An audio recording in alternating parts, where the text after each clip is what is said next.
बिस्मिल्लाहिर्रहमानिर्रहीम अस्सलाम वालेकुम पखेर रागले। मैं हूँ आतिफ वक्कास और आज हम फर्स्ट ईयर फिज़िक्स के चैप्टर नंबर 4 यानी वर्क एंड एनर्जी के इस लेक्चर में बात करेंगे एनर्जी की और फिर हम पार्टिकुलरली मैकेनिकल एनर्जी डिस्कस करेंगे। मैकेनिकल एनर्जी की दो टाइप्स यानी काइनेटिक एनर्जी और पोटेंशियल एनर्जी पे बात करेंगे और फिर इनमें हम पावर को डिस्कस करेंगे। पावर को इन टर्म्स ऑफ वर्क भी डिफाइन करेंगे, इसको इन टर्म्स ऑफ एनर्जी भी डिफाइन करेंगे।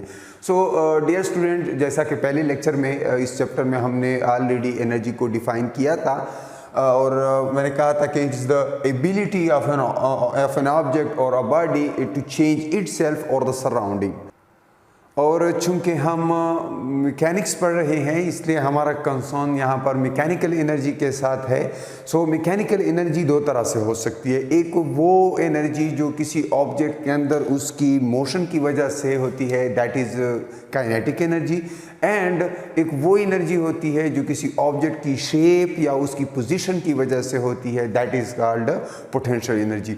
अब पोजीशन की वजह से एनर्जी किस तरह होती है इसको हम आगे तफसील से करते हैं, लेकिन पहले काइनेटिक एनर्जी को ज़रा अंडरस्टैंड करें। काइनेटिक एनर्जी जो है इसका मैथमेटिकल फॉर्म आप ऑलरेडी जानते हैं स्कूल के ज़माने से, and that is kinetic energy equals to half mv²। It is function of velocity, यानी ये वेलोसिटी के ऊपर डिपेंड करता है। और जाहिर है इसमें ये है कि कोई ऑब्जेक्ट जब मूवमेंट करता है, जब मोशन में होता है, तो उस मोशन की वजह से उस ऑब्जेक्ट के साथ एक एनर्जी एसोसिएटेड होती है और वही एनर्जी काइनेटिक एनर्जी कहलाती है। जाहिर है अगर कोई ऑब्जेक्ट मोशन में है तो उसका मोमेंटम भी होता है, तो आप काइनेटिक एनर्जी को इन टर्म्स ऑफ मोमेंटम भी लिख सकते हैं। और किस तरह लिखेंगे? अगर आप मोमेंटम लिखें यहाँ पर, so P is equal to mv आप ऑलरेडी जानते हैं। और अगर आप दोनों साइड पे स्क्वायर ले लें, taking square on both side, आपको क्या मिलता है? p² and that is m² v²। And now दोनों साइड जो है 2m पे डिवाइड करें,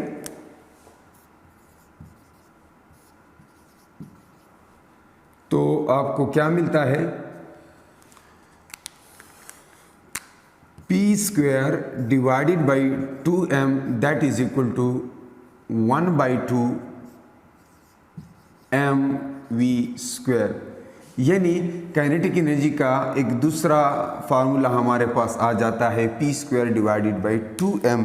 यानी काइनेटिक एनर्जी को इन टर्म्स ऑफ मोमेंटम भी लिखा जा सकता है, that is p² divided by 2m। अब इन दोनों फार्मूलों में आप देख सकते हैं कि काइनेटिक एनर्जी जो है उसका ताल्लुक मोशन के साथ है, क्योंकि वेलोसिटी जो है ये मोशन के साथ ताल्लुक रखती है। अगर ऑब्जेक्ट रेस्ट पर है तो उसकी वेलोसिटी ज़ीरो होती है, जिसकी वजह से उसकी काइनेटिक एनर्जी ज़ीरो होती है। इन द सेम मैनर अगर कोई ऑब्जेक्ट रेस्ट पर है तो उसका मोमेंटम ज़ीरो है, जिसकी वजह से उसकी काइनेटिक एनर्जी ज़ीरो है। तो आप ये कह सकते हैं कि the energy associated with an object because of its motion is called kinetic energy. Units energy के जाउल्स हैं, तो काइनेटिक एनर्जी भी एक एनर्जी है, इसके भी यूनिट्स जाउल्स होंगे। इसकी डायमेंशन बिल्कुल उसी तरह ml²T - 2, जिस तरह आम एनर्जी के हम ऑलरेडी निकाल चुके हैं। सो इस पे क्वेश्चंस कई तरह के आ सकते हैं। जैसे अब रिसेंटली MDK टेस्ट हुआ था, उसमें कहा गया कि अगर आपके कार की वेलोसिटी जो है हाफ हो जाए तो काइनेटिक एनर्जी पे क्या असर पड़ेगा। सो क्वेश्चन ये है कि अगर वेलोसिटी जो है इनिशियल वेलोसिटी का हाफ हो जाए, यानी पहले v थी और अब जो नई वेलोसिटी है v' वो पहली वेलोसिटी का हाफ हो गया, तो काइनेटिक एनर्जी जो है वो इसमें कितनी चेंज आ जाएगी, वो इनिशियल का जो है कितने गुना हो जाएगा या कितना उसमें कमी आ जाएगी, या जो भी चेंजेस आएंगे नई काइनेटिक एनर्जी क्या होगी। तो ये सवाल है।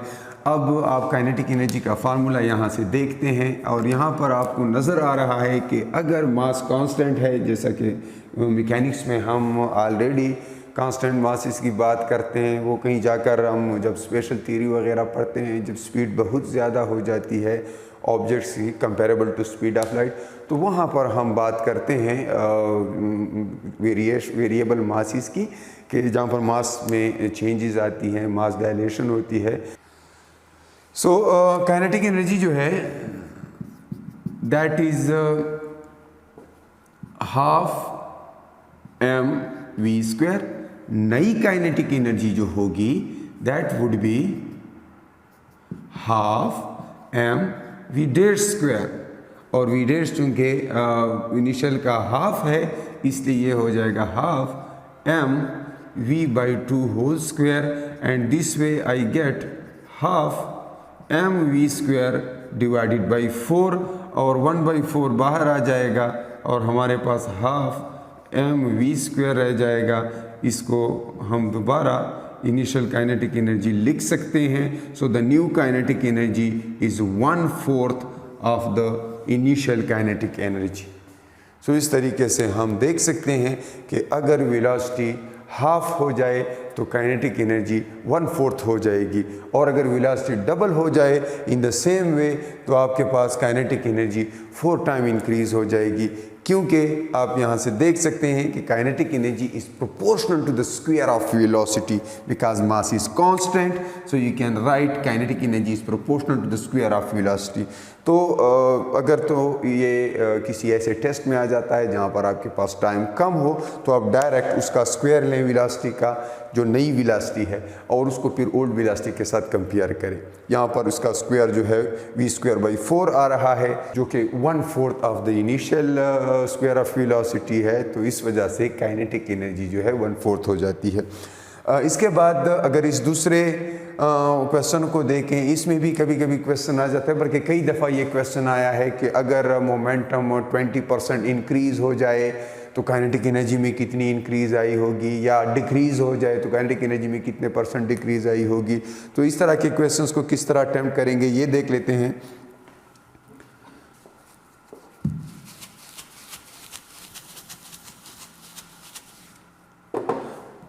क्वेश्चन ये है कि मोमेंटम में 20% इंक्रीज़ आ जाए तो काइनेटिक एनर्जी जो है क्या हो जाएगी। सो काइनेटिक एनर्जी को अब इन टर्म्स ऑफ मोमेंटम लिखें, p² डिवाइडेड बाई 2m लिखें, और अगर मोमेंटम के अंदर 20% इंक्रीज़ आई है तो इसका मतलब है मोमेंटम जो है, नया momentum is 20% of p plus the initial momentum p, and 20% of p का मतलब है 20 डिवाइडेड बाई 100 ऑफ p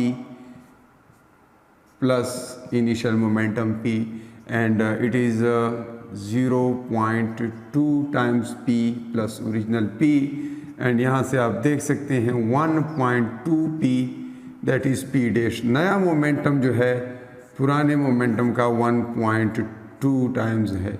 ठीक है, अब करना क्या है, चूंकि kinetic energy square of momentum के साथ एसोसिएटेड है, इसलिए आप डायरेक्टली इसका स्क्वायर ले लें। p डैश का स्क्वायर हो जाएगा 1.2p का स्क्वायर, और इससे आ जाएगा 1.44p that is p dash square.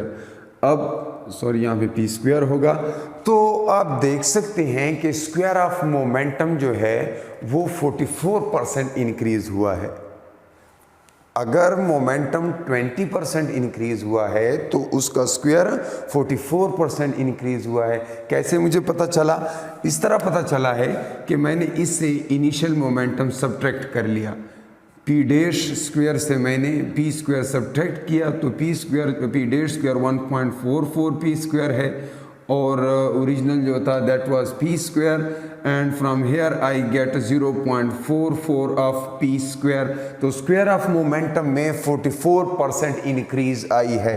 यानी इसको मैं 44/100 लिख सकता हूँ ऑफ पी स्क्वायर, या 44% ऑफ पी स्क्वायर लिख सकता हूँ। तो इसका मतलब ये है कि मोमेंटम के स्क्वायर में 44% इंक्रीज़ आई होगी, और चूंकि kinetic energy square of momentum के साथ प्रोपोर्शनल है, इसलिए काइनेटिक एनर्जी में भी 44% इंक्रीज़ आई होगी। अब अगर तो इस तरह आ जाए कि मोमेंटम 20% कम हो गया है, तो फिर यहाँ पर ये करेंगे कि 0.2 पी को पी से सब्ट्रैक्ट कर लेंगे और हमारे पास 1.2 पी की बजाय 0.8 पी आ जाएगा, और फिर अकॉर्डिंगली उसको सॉल्व करेंगे, 0.8 पी का स्क्वायर लेंगे, इसको फिर नया जो मोमेंटम आ जाता है इसको ओल्ड मोमेंटम से सब्ट्रैक्ट करेंगे, क्योंकि इस दफ़ा कमी आई है और हमें ऑटोमेटिकली पता चल जाएगा। इस तरीके से हम इसके ऊपर कई तरह के प्रॉब्लम सॉल्व कर सकते हैं, लेकिन चूंकि एंट्री टेस्ट वगैरह में टाइम की कमी होती है, इसलिए वहाँ पर आप लंबी चौड़ी कैलकुलेशन से बचने के लिए बस ये याद रखें कि अगर वो कहता है कि मोमेंटम 10% इंक्रीज़ हुआ तो वो P से 1.1 P हो जाएगा, 20% इंक्रीज़ हो गया तो P से 1.2 P हो जाएगा, 30% उसमें इंक्रीज़ आया P से 1.3 P हो जाएगा, और फिर डायरेक्ट उसका स्क्वायर लें, 1.3 P का स्क्वायर हो जाएगा 1.69, एंड इसका मतलब है कि काइनेटिक एनर्जी 69% इंक्रीज़ होगी अगर मोमेंटम में 30% इंक्रीज़ आई हो। 40% इंक्रीज़ आई हो मोमेंटम में, तब काइनेटिक एनर्जी कितनी बढ़ गई होगी, तो 1.4 का स्क्वायर लें, एंड इसका मतलब है 96% काइनेटिक एनर्जी में इंक्रीज़ आई होगी, क्योंकि 1.4 का स्क्वायर जो है 1.96 आता है। सो अकॉर्डिंगली आप सारे प्रॉब्लम इसी तरह से सॉल्व कर सकते हैं। अब हम चलते हैं जो है पोटेंशियल एनर्जी की तरफ, और पोटेंशियल एनर्जी जो है उसका ताल्लुक जो है पोजीशन के साथ है। पोटेंशियल एनर्जी उन ऑब्जेक्ट्स की होती है जो किसी न किसी फील्ड के अंदर ट्रैप होते हैं, कैद होते हैं, ये कैद की एनर्जी है। इसका ताल्लुक जो है किसी ऑब्जेक्ट के या तो साइज़ के साथ है, शेप के साथ है, पोजीशन के साथ है। इसका ताल्लुक किसी ऑब्जेक्ट की शेप या पोजीशन के साथ है। फॉर एग्ज़ाम्पल मैं ग्रेविटेशनल पोटेंशियल एनर्जी की बात करूंगा, क्योंकि मैंने कहा कि ये किसी न किसी फील्ड के साथ एसोसिएटेड होती है। इसका ताल्लुक ग्रेविटेशनल पोटेंशियल एनर्जी का ताल्लुक जो है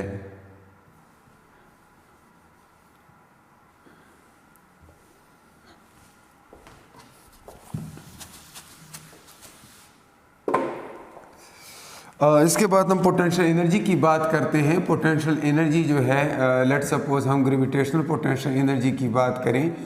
ग्रेविटेशनल पोटेंशियल एनर्जी की इस सेंस में कि जैसे मैंने कहा कि ये लाजमी तौर पर पोटेंशियल एनर्जी उन ऑब्जेक्ट्स की होती है जो किसी न किसी फील्ड के अंदर ट्रैप होता है। अब हम अभी तक सिर्फ ग्रेविटेशन फील्ड की बात कर चुके हैं इस मैकेनिक्स के कोर्स में, तो हम ग्रेविटेशनल पोटेंशियल एनर्जी की बात कर लेते हैं कि अगर कोई ऑब्जेक्ट अर्थ की ग्रेविटेशनल फील्ड के अंदर ट्रैप्ड है तो उसकी पोटेंशियल एनर्जी क्या होगी। पोटेंशियल एनर्जी जो है वो एनर्जी है कि जो किसी ऑब्जेक्ट की पोजीशन या उसके शेप की वजह से उसके साथ एसोसिएटेड होती है। लेट्स सपोज अर्थ की ग्रेविटेशन फील्ड के अंदर अर्थ की सरफेस पे कोई ऑब्जेक्ट पड़ा हुआ है यहाँ पे, ठीक है, और इसको मैं ग्राउंड लेवल कहता हूँ, और यहाँ से इस ऑब्जेक्ट को हम उठाते हैं in the direction opposite to the gravitational field, और फिर क्या होता है कि जूं हम इस ग्रेविटेशनल फील्ड से दूर जाते हैं तो इस ऑब्जेक्ट के अंदर एक एनर्जी स्टोर होती जाती है, इसलिए क्योंकि वो फील्ड उसे वापस लाना चाहता है, हम उसको अगेंस्ट द फील्ड लेके जाते हैं। तो इस तरह से स्टोर होने वाली एनर्जी को हम कहते हैं पोटेंशियल एनर्जी। अगर ये ग्रेविटेशनल फील्ड के अगेंस्ट वर्क की वजह से स्टोर हुई है तो ये ग्रेविटेशनल पोटेंशियल एनर्जी होगी। अगर इसका मास मैं लेट सपोज कहता हूँ m है, और यहाँ पर g की वैल्यू जो है वो ग्रेविटेशनल फील्ड की स्ट्रेंथ जो है वो g है, तो इस ऑब्जेक्ट के ऊपर जो फोर्स आप लगाएंगे to raise it against the gravity, तो आपको लाजमी तौर पर mg जितना फोर्स लगाना पड़ेगा ताकि आप इसको ऊपर उठा सकें। जब आप इसको ऊपर रेज करेंगे, किसी हाइट तक लेके जाएंगे, h वो हाइट है जहाँ तक आप इसको ले जा रहे हैं, तो इस दौरान जो वर्क हुआ है, सो वर्क इज F.S। अब यहाँ पर आप फोर्स लगा रहे हैं ऊपर की डायरेक्शन में, जो कि किस चीज़ के इक्वल है, जो कि उस ऑब्जेक्ट के वेट के इक्वल है, क्योंकि वेट उसको नीचे ले जाने की कोशिश कर रहा है। So that is equal to mg, और डिस्प्लेसमेंट वो क्या कर रहा है, s कवर कर रहा है, तो वर्क जो आप कर रहे हैं दैट इज mgh। ये हमारे लिए पॉजिटिव mgh है। अगर हम फोर्स को अपनी फोर्स की डायरेक्शन और डिस्प्लेसमेंट की डायरेक्शन को देखें तो ये एक पॉजिटिव वर्क है, क्योंकि यहाँ पर फिर cos ऑफ 0 डिग्री आएगा। अगर आप f को mg सब्स्टिट्यूट कर लें और s को वो हाइट सब्स्टिट्यूट कर लें तो आपके पास mgh आ जाएगा। लेकिन अगर आप इन टर्म्स ऑफ ग्रेविटेशन फील्ड की इसकी बात करें तो चूंकि ग्रेविटेशन फोर्स जो है उस पर डाउनवर्ड है, तो यहाँ पर हम फिर एंगल क्या लगाएंगे, उसके लिए फिर हम एंगल लगाएंगे mgh cos ऑफ 180 डिग्री। तो हमारे पास वो वर्क जो है वो नेगेटिव होगा, माइनस mgh हम इसको लिखेंगे। तो एक चीज़ आप हमेशा याद रखें, वो वर्क जिससे किसी ऑब्जेक्ट की एनर्जी इंक्रीज होती है, पोटेंशियल एनर्जी, वो वर्क नेगेटिव होता है, क्योंकि वो वर्क अगेंस्ट द फील्ड होता है। लेकिन जब इस हाइट से अगर उस ऑब्जेक्ट को हम फिर रिलीज़ करें, यहाँ पर उसमें एनर्जी जो है mgh होगी।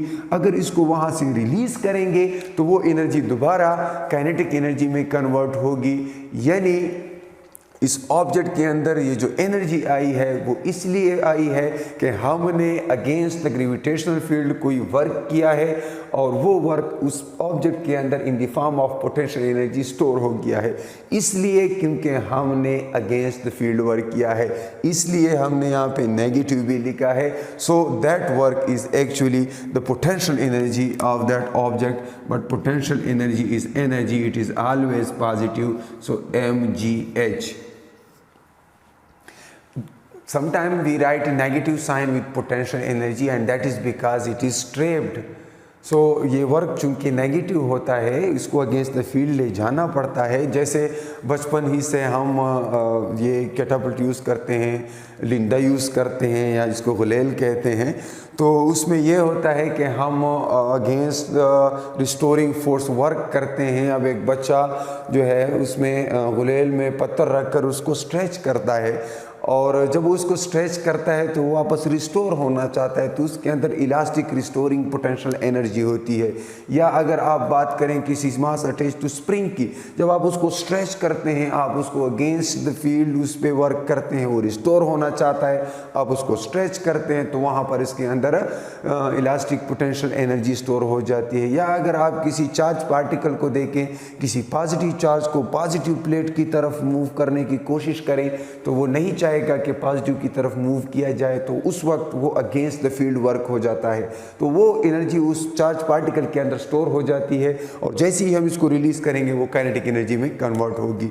सिमिलरली अगर किसी नेगेटिव चार्ज पार्टिकल को आप पॉजिटिव प्लेट से दूर लेके जाएंगे, तो वो नहीं चाहेगा कि पॉजिटिव से दूर लेके जाया जाए, इसलिए उसके अंदर भी kinetic energy, potential energy store होगी, और उसको जब भी रिलीज करेंगे काइनेटिक एनर्जी में कन्वर्ट हो जाएगी। इस तरह नेचर में बहुत सारे हमारे पास सिस्टम्स हैं, जितने भी कंजर्वेटिव सिस्टम्स हैं पर्टिकुलरली उसमें तो लाजमी तौर पर पोटेंशियल एनर्जी जो होती है that is function of position. तो किसी भी कंजर्वेटिव फील्ड के अंदर अगर आप किसी ऑब्जेक्ट की position with respect to source change करेंगे, तो उसके अंदर जो है जो पोटेंशियल एनर्जी होती है वो चेंज हो जाती है। अगर आप उसको अगेंस्ट द फील्ड वर्क करेंगे, वो एनर्जी इंक्रीज होगी। इसके बाद ये पोटेंशियल एनर्जी आप समझ चुके हैं mgh, this is actually change in potential energy. अब इन पहली और इस एग्जाम्पल दोनों को हम अगर कंक्लूड करें तो हम यहाँ पर एक इंतहाई इंटरेस्टिंग थ्योरम को डिस्कस कर सकते हैं, that is work energy theorem. और वो थ्योरम क्या कहता है, ज़रा मुझे इसे लिखने दें।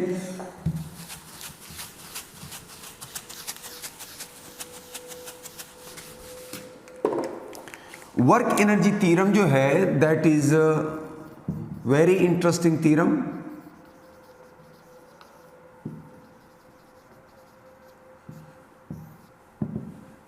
वर्क एनर्जी थ्योरम की दो तरह से दो स्टेटमेंट्स हो सकती है, एक in terms of kinetic energy, एक in terms of potential energy.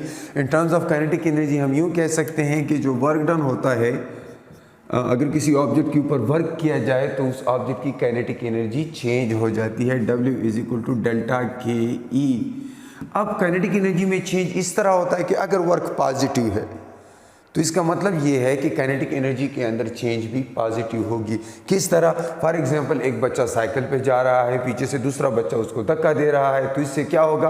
उस ऑब्जेक्ट की वेलोसिटी इंक्रीज होगी। अगर किसी ऑब्जेक्ट की वेलोसिटी इंक्रीज होती है तो हमने अभी कुछ देर पहले बात की kinetic energy is function of velocity, तो इसकी काइनेटिक एनर्जी इंक्रीज होगी। इस तरीके से हम ये कह सकते हैं कि kinetic energy final minus kinetic energy initial that is work. और इसको हम कैसे देख सकते हैं? लेट्स सपोज कोई ऑब्जेक्ट इनिशियली रेस्ट पर है और उसकी initial velocity V I is equal to 0, जिसकी वजह से इसकी इनिशियल काइनेटिक एनर्जी भी 0 है क्योंकि वो वेलोसिटी का फंक्शन है। फिर उसकी कुछ देर बाद हम इसके ऊपर एक फोर्स लगाते हैं जिसकी वजह से उसमें एक्सेलरेशन प्रोड्यूस हो जाती है, उसकी वेलोसिटी चेंज हो जाती है from V I to V and Vf is then V. So kinetic energy final जो है that is half mv square। और अगर हम ये वैल्यूज़ यहाँ पर सब्स्टिट्यूट कर लें तो क्या होगा? W is equal to half mv square. यानी हम ये कह सकते हैं कि जब भी वर्क डन होता है किसी ऑब्जेक्ट के ऊपर तो उसकी काइनेटिक एनर्जी इंक्रीज होती है। याद रहे, ऑब्जेक्ट के ऊपर जब वर्क डन होता है तो उसकी काइनेटिक एनर्जी चेंज हो जाती है और ये काइनेटिक एनर्जी या तो इंक्रीज़ होगी या डिक्रीज़ होगी, क्योंकि अगर जिस तरह भी मैंने कहा कि एक बच्चा साइकिल चला रहा है, दूसरा बच्चा पीछे से इसको धक्का दे रहा है, अगर दूसरा बच्चा उसको रोकने की कोशिश करे तब भी उसकी काइनेटिक एनर्जी चेंज होगी, एक वर्क होगा, लेकिन याद रहे नेगेटिव वर्क होगा क्योंकि डिस्प्लेसमेंट आगे है, बच्चा उसको रोकने की कोशिश कर रहा है, इसलिए इस दफ़ा वर्क नेगेटिव होगा। तो इसकी वजह से काइनेटिक एनर्जी के अंदर चेंज भी नेगेटिव होगा। क्यों? क्योंकि वी फाइनल जो है वो वी इनिशियल से कम होगी, जिसकी वजह से kinetic energy final minus kinetic energy initial जो है उसे नेगेटिव वैल्यू आएगी। इसलिए एक बात याद रखें कि वर्क जो है वो काइनेटिक एनर्जी में पॉजिटिव चेंज लेके आ सकता है, लेकिन अगर सेम केस देखें पोटेंशियल एनर्जी में तो आप वहाँ पे देख सकते हैं पोटेंशियल एनर्जी को अगर हम देखें तो वर्क उसके अंदर भी चेंज लेके आ सकता है। जैसा भी मैंने कहा कि जब किसी ऑब्जेक्ट को ऊपर उठाते हैं तो उसकी पोटेंशियल एनर्जी चेंज हो जाती है। अगर किसी ऑब्जेक्ट को अगेंस्ट द फील्ड लेके जाएंगे तो इनिशियल पोटेंशियल एनर्जी जो है वो कम थी, अब अगेंस्ट द फील्ड लेके जा रहे हैं, उसके अंदर एनर्जी स्टोर हो रही है तो फाइनल पोटेंशियल एनर्जी बढ़ जाएगी। इसलिए अगर वर्क नेगेटिव हो तो उसकी वजह से पोटेंशियल एनर्जी बढ़ेगी, और अगर वर्क पॉजिटिव हो तो उसकी वजह से काइनेटिक एनर्जी बढ़ेगी। पोटेंशियल एनर्जी और काइनेटिक एनर्जी दोनों जो है वो वर्क के साथ चेंज की जा सकती है, लेकिन एक चीज़ का याद रखें कि अगर किसी कंजर्वेटिव सिस्टम के अंदर हम बात करें जहाँ पर टोटल एनर्जी कंजर्व रहती है, दो हिस्सों में होती है, या काइनेटिक की फॉर्म में या पोटेंशियल की फॉर्म में, तो वहाँ पर पॉजिटिव वर्क जो है उसका मतलब होता है वो वर्क जो काइनेटिक एनर्जी इंक्रीज करता है, और नेगेटिव वर्क वो वर्क होता है जो पोटेंशियल एनर्जी इंक्रीज करता है। तो काइनेटिक वर्क के ज़रिए से पोटेंशियल एनर्जी के अंदर जो चेंज होगी दैट वुड बी नेगेटिव। जिस वर्क से पोटेंशियल एनर्जी में इंक्रीज आती है वो नेगेटिव वर्क होता है, और जिस वर्क से काइनेटिक एनर्जी में इंक्रीज आती है वो पॉजिटिव वर्क होता है।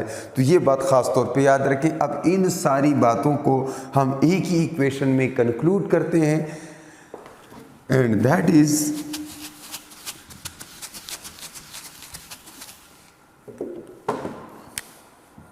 W is equal to delta KE that is equal to minus delta PE, और काइनेटिक एनर्जी के अंदर चेंज जो है KE final minus K E initial that is equal to minus P E final minus P E initial. और हम ये बात लिख सकते हैं कि kinetic energy final minus kinetic energy initial that is equal to, इसको अब अंदर मल्टीप्लाई कर लेते हैं तो इनिशियल वाला पॉजिटिव हो जाएगा और फाइनल है नेगेटिव हो जाएगा, यहाँ पे नेगेटिव आएगा। सो इसी इक्वेशन को आप रीअरेंज कर लें, लेफ्ट पे इनिशियल्स को लिखें, राइट पे फाइनल को लिखें, या लेफ्ट पे फाइनल लिखें, राइट पे इनिशियल लिखें, तो हमारे पास क्या आ जाएगा, kinetic energy initial final plus potential energy final that is equal to kinetic energy initial plus potential energy initial. तो किसी भी कंजर्वेटिव सिस्टम में ये बात आप किसी भी टाइम देख सकते हैं कि इनिशियल उसकी काइनेटिक और पोटेंशियल एनर्जी का सम और फाइनली काइनेटिक और पोटेंशियल एनर्जी का सम ये सेम रहते हैं। एक प्रोसेस इन दोनों के दरमियान एनर्जी ट्रांसफ़र कर सकता है and that process is known as work. Work is the process by which energy of a system can be changed. So इसी को हम वर्क एनर्जी थ्योरम कहते हैं। हम इसी थ्योरम को आगे किसी लेक्चर में इस तरह भी देखेंगे कि जब कंजर्वेटिव सिस्टम ना हो, जब उसमें लॉसेस हो, तब किस तरह से इसको यूज़ किया जा सकता है। बहरहाल अगर सिस्टम के अंदर लॉसेस ना हो, अगर ये कोई कंजर्वेटिव सिस्टम है, तो हम इसको इसी तरह से इसी फॉर्म में यूज़ कर सकते हैं। जैसे मास स्प्रिंग सिस्टम के लिए एक्सट्रीम पोजीशन पे सारी की सारी पोटेंशियल एनर्जी होती है, मीन पोजीशन पे सारी की सारी काइनेटिक एनर्जी होती है, in between extreme and mean in the form of kinetic plus potential होती है, लेकिन टोटल एनर्जी कांस्टेंट रहती है। यही केस किसी ग्रेविटेशन फील्ड के अंदर या इलेक्ट्रिक फील्ड के अंदर या किसी भी कंजर्वेटिव सिस्टम के अंदर होता है। अब इसके बाद हम बात करते हैं पावर की। तो पावर जो है, power rate of doing work या rate of change of energy, इन दोनों फॉर्म में आप इसको लिख सकते हैं। तो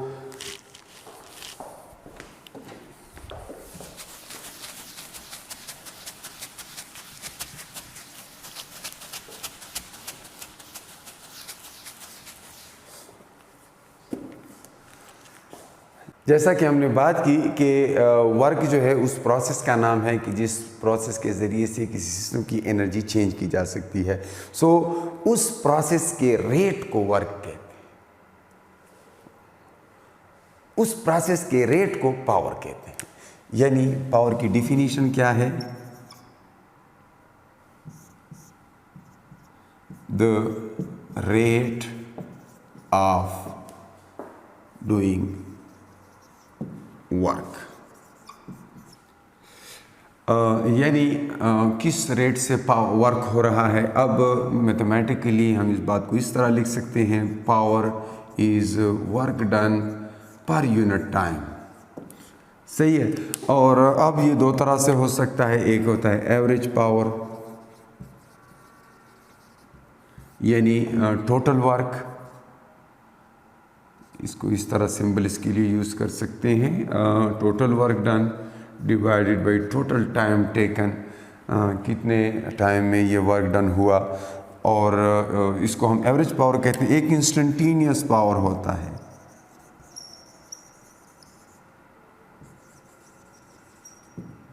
अगर हम लिमिट अप्लाई करें delta T approach to zero P, तो ये हमारे पास आ जाएगा limit delta T approach to zero delta W divided by delta T. और इससे हम पावर को इन टर्म ऑफ वेलोसिटी भी लिख सकते हैं। अगर इस डिफिनीशन को थोड़ा सा आगे कंटिन्यू किया जाए,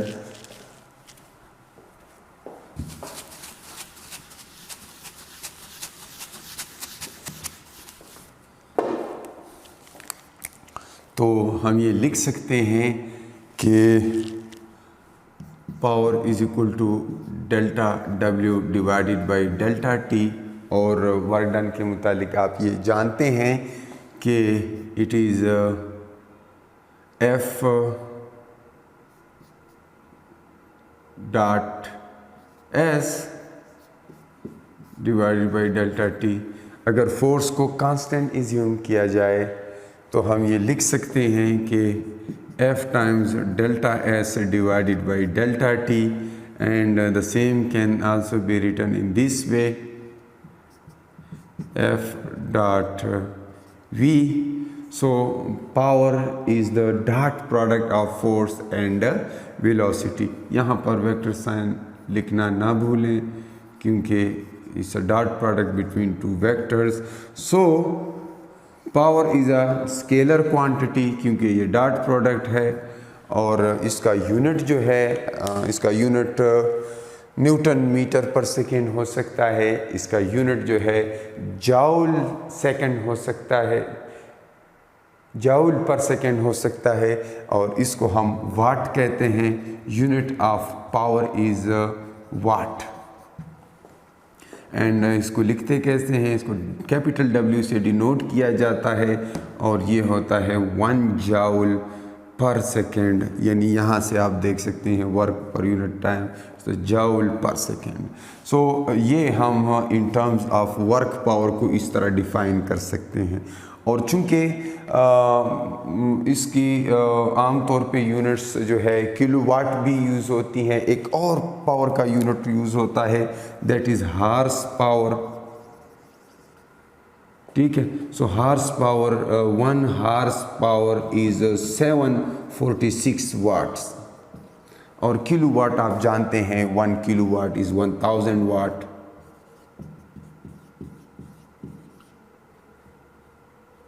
ठीक है, सो अब ये तो इन टर्म्स ऑफ वर्क हुआ।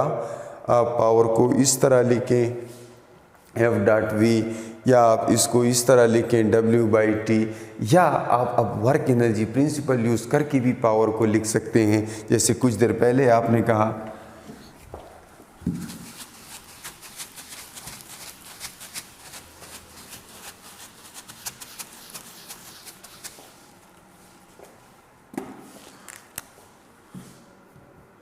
कि वर्क जो है that is potential energy, change in potential energy, you can also right it is mgh for simplicity, and if you substitute this in the definition of power, जो कि अभी हमने लिखा था work done per unit time, तो वहाँ पर आप W की जगह mgh पुट करके को टाइम पे डिवाइड करें, और इस तरीके से आप पावर कैलकुलेट कर सकते हैं। आप अपना पावर चेक कर सकते हैं। आप यूँ करें कि अपने घर में या इधर कॉलेज जाके जब भी आप सीढ़ियाँ चढ़ते हैं तो आप स्टॉप वॉच स्टार्ट करें और सीढ़ियाँ चढ़ते जाएं। जब आप सीढ़ियाँ चढ़ते हैं तो इससे क्या होता है, फॉर एग्ज़ाम्पल किसी हाइट तक आप जाते हैं, ये कोई सरफेस है, यहाँ तक आप जाना चाहते हैं, तो इस जगह तक जाने के लिए आप सीढ़ियाँ यूज़ करते हैं। ठीक है, अगर आपका इंटरेस्ट अपना पावर फाइंड करने में है तो आप यूँ करें कि आप यहाँ से स्टॉप वॉच स्टार्ट करें। ठीक है, जब आप यहाँ पे खड़े हों तो अपना स्टॉप वॉच स्टार्ट करें और भागते हुए यहाँ तक पहुँचें। टाइम नोट कर लें कि कितना लगा। ठीक है, जी की वैल्यू मालूम होनी चाहिए कि वहाँ पे क्या है, और फिर perpendicular height from the ground ये आपको मालूम हो h,